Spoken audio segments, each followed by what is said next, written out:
নয়াপল্টনে বিএনপি কার্যালয়ের সামনে বিএনপির সমাবেশ আজ এবং আপনারা জানেন সকাল থেকে কিন্তু রাজধানীতে থেমে থেমে বৃষ্টি হওয়ায় বিভিন্ন জায়গায় জমেছে পানি এবং এর মধ্যেই কিন্তু বিএনপির সমাবেশ হতে যাচ্ছে আজ। তো সেখানকার পরিস্থিতি সম্পর্কে আমরা জানবো। সেখানকার বর্তমান পরিস্থিতি জানাতে আমাদের সাথে যুক্ত হচ্ছেন সহকর্মী আরিফিন শাকিল। শাকিল, বিএনপি কার্যালয়ের সামনে নেতাকর্মীরা আসতে শুরু করেছেন কিনা, সেখানে কেমন পরিস্থিতি দেখছেন?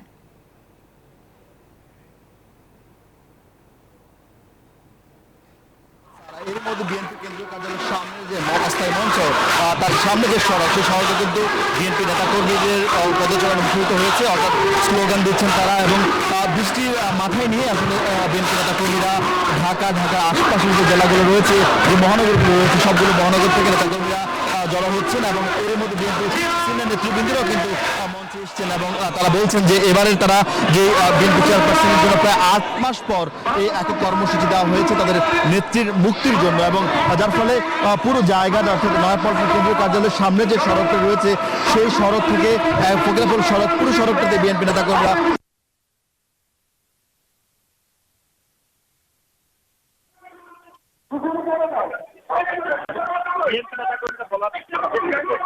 তারা এবার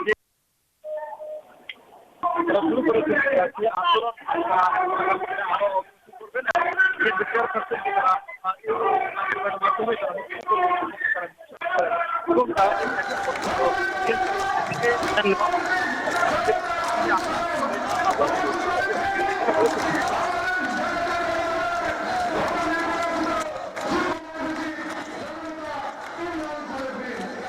চেষ্টা করুন।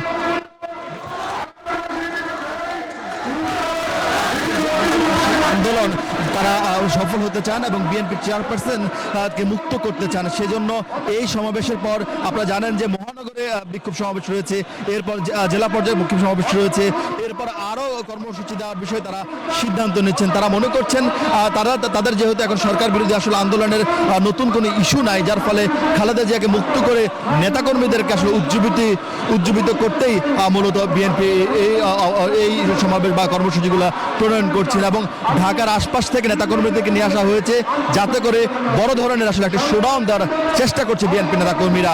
এবং এই বিএনপির সমাবেশকে ঘিরে আইন শৃঙ্খলা বাহিনী তৎপরতা রয়েছে, নানান জায়গায় আইন শৃঙ্খলা বাহিনীর সদস্য মোতায়েন করা হয়েছে যাতে সমাবেশকে ঘিরে কোনো ধরনের বিশৃঙ্খল পরিবেশ তৈরি করতে না পারে। এবং বৃষ্টি মাথায় নিয়ে আসলে এই বিএনপি সমাবেশ চলবে বলে বিএনপি নেতারা জানিয়েছেন। সারা। শাকিল, আপনাকে ধন্যবাদ। দর্শক, নয়াপল্টনে বিএনপি কার্যালয়ের সামনে থেকে যুক্ত হয়েছিলেন সহকর্মী আরিফিন শাকিল।